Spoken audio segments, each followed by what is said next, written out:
neex rek comme nañ ko daan waajee rek duñu sonn duñu taay ki Serigne Touba. lu waay def sa bopp ngay defal defaloo kenn.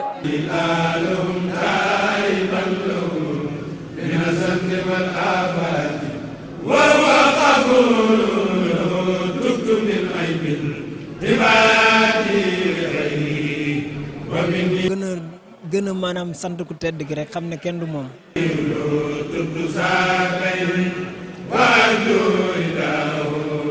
ومني لو شكر يدوم كثير وجدت ببسر منه أبقي شكوره عليه شفاعة